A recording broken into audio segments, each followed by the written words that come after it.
بسم اللہ الرحمن الرحیم۔ حضرت ابراہیم علیہ السلام کا واقعہ، قصص الانبیاء بھاگ 7۔ قرآن پاک کے رشد و ہدایت کا پیغام چونکہ ابراہیمی ملت کا پیغام ہے، اس لیے قرآن پاک میں جگہ جگہ حضرت ابراہیم علیہ السلام کا ذکر کیا گیا ہے، جو مکی مدنی دونوں قسم کی صورتوں میں موجود ہے، یعنی 35 صورتوں کی 63 آیتوں میں حضرت ابراہیم علیہ السلام کا ذکر ملتا ہے۔ تاریخ اور تورات دونوں حضرت ابراہیم علیہ السلام کے والد کا نام تاریخ بتاتے ہیں، اور قرآن پاک کے اعتبار سے حضرت ابراہیم علیہ السلام کے والد کا نام آجر ہے۔ اس سلسلے میں علماء، تفسیر لکھنے والے، مغربی مستشرقوں اور تحقیق کرنے والوں نے بڑی بڑی لمبی لمبی بحثیں کی ہے، لیکن ان میں اختیار کی گئی ٹھنڈی ٹھنڈی باتیں ہیں، اس لیے کہ قرآن مجید نے جب کھول کھول کر آجر کو اب ابراہیم کا باپ کہا ہے، تو پھر انساب کے علماء اور بائبل کی تخمینی اٹکلوں سے متاثر ہو کر قرآن مجید کی یقینی تعبیر کو مجاز کہنے یا اس سے بھی آگے بڑھ کر قرآن مجید میں قواعد کی باتیں ماننے پر کون سی شرعی اور حقیقی ضرورت مجبور کرتی ہے؟ صاف اور سیدھا راستہ یہ ہے کہ جو قرآن مجید میں کہا گیا اس کو مان لیا جائے، چاہے وہ نام ہو یا لقب ہو۔ حضرت ابراہیم علیہ السلام کے حالات کے ساتھ ان کے بھتیجے حضرت لوط علیہ السلام اور ان کے بیٹے حضرت اسماعیل علیہ السلام اور حضرت اسحاق علیہ السلام واقعات بھی وابستہ ہے۔ ان تینوں پیغمبروں کے تفصیلی حالات کے ان کے تذکروں میں بیان کیے گئے ہیں۔ یہاں صرف حضرت ابراہیم علیہ السلام کے حالات کے تحت کہیں کہیں ذکر آئے گا۔ حضرت ابراہیم علیہ السلام کی شان کی اس عظمت کے پیش نظر جو نبیوں اور رسولوں کے درمیان ان کو حاصل ہے، قرآن مجید میں ان کے واقعات کو الگ الگ اسلوبوں کے ساتھ جگہ جگہ بیان کیا گیا ہے۔ ایک جگہ پر اگر تھوڑے میں ذکر ہے تو دوسری جگہ تفصیل سے تذکرہ کیا گیا ہے، اور کچھ جگہوں پر ان کی شان اور خوبی کو سامنے رکھ کر ان کی شخصیت کو نمایاں کیا گیا ہے۔ تورات یہ بتاتی ہے کہ حضرت ابراہیم علیہ السلام عراق کے قصبہ اور کے باشندے تھے اور اہل فدان میں سے تھے، اور ان کی قوم بت پرست تھی، جبکہ انجیل میں صاف لکھا ہے کہ ان کے والد نجاری کا پیشہ کرتے اور اپنی قوم کے الگ الگ قبیلوں کے لیے لکڑی کے بت بناتے اور بیچا کرتے تھے۔ مگر حضرت ابراہیم علیہ السلام کو شروع ہی سے حق کی بصیرت اور رشد و ہدایت عطا فرمائی،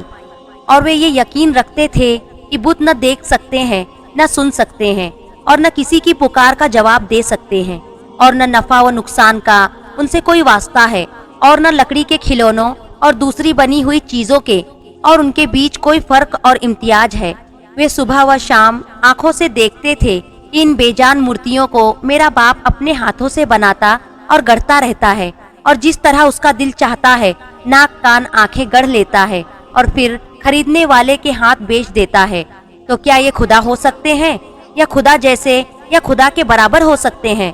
حضرت ابراہیم علیہ السلام نے جب یہ دیکھا کہ قوم بت پرستی، ستارہ پرستی اور مظاہر پرستی میں ایسی لگی ہوئی ہے کہ خدائے برتر کی قدرت مطلقہ اور اس کے ایک ہونے اور صمد ہونے کا تصور بھی ان کے دلوں میں باقی نہ رہا، اور اللہ کے ایک ہونے کے عقیدے سے زیادہ کوئی تعجب کی بات نہیں رہی، تب اس نے اپنی ہمت چست کی اور ذات واحد کے بھروسے پر ان کے سامنے دین حق کا پیغام رکھا اور اعلان کیا، اے قوم، یہ کیا ہے جو میں دیکھ رہا ہوں کہ تم اپنے ہاتھ سے بنائے ہوئے بتوں کی پرستش میں لگے ہوئے ہو؟ کیا تم اس قدر غفلت میں، خواب میں ہو کہ جس بے جان لکڑی کو اپنے ہتھیاروں سے گڑھ کر مورتیاں تیار کرتے ہو، اگر وہ مرضی کے مطابق نہ بنے تو ان کو توڑ کر دوسرے بنا لیتے ہو، بنا لینے کے بعد پھر انہی کو پوجنے اور نفع نقصان کا مالک سمجھنے لگتے ہو؟ تم اس خرافات سے باز آ جاؤ، اللہ کی توحید کے نغمے گاؤ، اور اس ایک حقیقی مالک کے سامنے سر نیاز جھکاؤ جو میرا،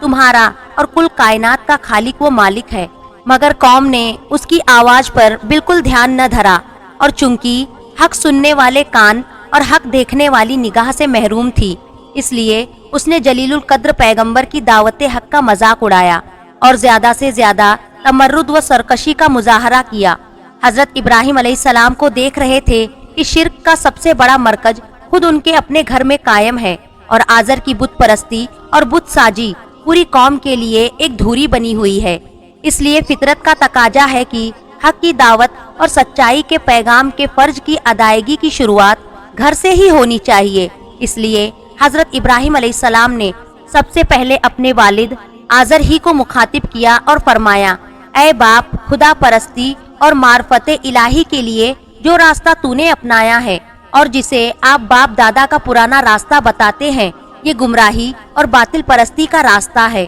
اور سیدھا راستہ راہ حق صرف وہی ہے جس کی میں دعوت دے رہا ہوں۔ اے باپ، توحید کی نجات کا سر چشمہ ہے، نہ کہ تیرے ہاتھ کے بنائے گئے بتوں کی پوجا اور عبادت۔ اس راہ کو چھوڑ کر حق اور توحید کے راستے کو مضبوطی کے ساتھ اختیار کر، تاکہ تجھ کو اللہ کی رضا اور دنیا اور آخرت کی سعادت حاصل ہو۔ مگر افسوس، حضرت ابراہیم علیہ السلام کی نصیحتوں کا بالکل کوئی اثر نہیں ہوا، بلکہ حق قبول کرنے کے بجائے آزر نے بیٹے کو دھمکانا شروع کیا۔ کہنے لگا کہ ابراہیم، اگر تو بتوں کی برائی سے باز نہ آئے گا تو میں تجھ کو پتھر مار مار کر ہلاک کر دوں گا۔ حضرت ابراہیم علیہ السلام نے جب یہ دیکھا کہ معاملہ حد سے آگے بڑھ گیا، اور ایک طرف اگر باپ کے احترام کا مسئلہ ہے تو دوسری طرف فرض کی ادائیگی، حق کی حمایت اور اللہ کے حکم کی اطاعت کا سوال، تو انہوں نے سوچا اور آخر وہی کیا جو ایسے اونچے انسان اور اللہ کے ذلیل القدر پیغمبر کے شایان شان تھا۔ انہوں نے باپ کی سختی کا جواب سختی سے نہیں دیا، حقیر سمجھنے اور ذلیل کرنے کا رویہ نہیں برتا،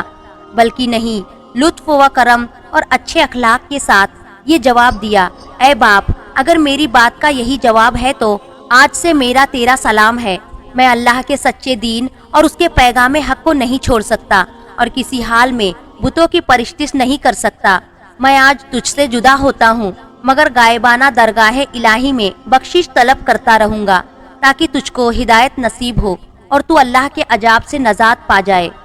باپ اور بیٹے کے درمیان جب میل کی کوئی شکل نہ بنی اور آزر نے کسی طرح ابراہیم علیہ السلام کی رشد و ہدایت کو قبول نہ کیا، تو حضرت ابراہیم علیہ السلام نے آزر سے جدائی اختیار کر لی اور اپنی حق کی دعوت اور رسالت کے پیغام کو پھیلا دیا، اور اب صرف آزر ہی مخاطب نہ رہا بلکہ پوری قوم کو مخاطب بنا لیا۔ مگر قوم اپنے باپ دادا کے دین کو کب چھوڑنے والی تھی؟ اس نے ابراہیم علیہ السلام کی ایک نہ سنی، اور حق کی دعوت کے سامنے اپنے باطل معبودوں کی طرح گونگے، اندھے اور بہرے بن گئے۔ اور جب ابراہیم علیہ السلام نے زیادہ زور دے کر پوچھا کہ یہ تو بتاؤ کہ جن کی تم پوجا کرتے ہو، یہ تمہیں کسی قسم کا بھی نفع یا نقصان پہنچاتے ہیں؟ کہنے لگے کہ ان باتوں کے جھگڑے میں ہم پڑنا نہیں چاہتے، ہم تو یہ جانتے ہیں کہ ہمارے باپ دادا یہی کرتے چلے آئے ہیں، اس لیے ہم بھی وہی کر رہے ہیں۔ تب حضرت ابراہیم علیہ السلام نے ایک خاص انداز سے ایک خدا کی ہستی کی طرف توجہ دلائی،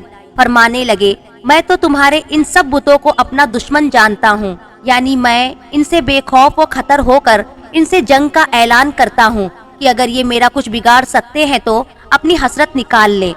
البتہ میں اس ہستی کو اپنا مالک سمجھتا ہوں جو تمام جہانوں کا پروردگار ہے، جس نے مجھ کو پیدا کیا اور سیدھا راستہ دکھایا، جو مجھ کو کھلاتا پلاتا یعنی رزق دیتا ہے، اور جب میں مریض ہو جاتا ہوں تو وہ مجھ کو شفا بخشتا ہے، اور میری زندگی اور موت دونوں کا مالک ہے، اور یعنی خطا کاری کے وقت جس سے یہ لالچ کرتا ہوں کہ وہ قیامت کے دن مجھ کو بخش دے، اور میں اس کے حضور میں یہ دعا کرتا رہتا ہوں کہ اے پروردگار، تو مجھ سے صحیح فیصلے کی طاقت عطا فرما، اور مجھ کو نیکوں کی سوچی میں داخل کر، اور مجھ کو زبان کی سچائی عطا کر، اور جنت نعیم کے وارثوں میں شامل کر۔ مگر آزر اور آزر کی قوم کے دل کسی طرح حق قبول کرنے کے لیے نرم نہ ہوئے، اور ان کا انکار حد سے گزرتا ہی گیا۔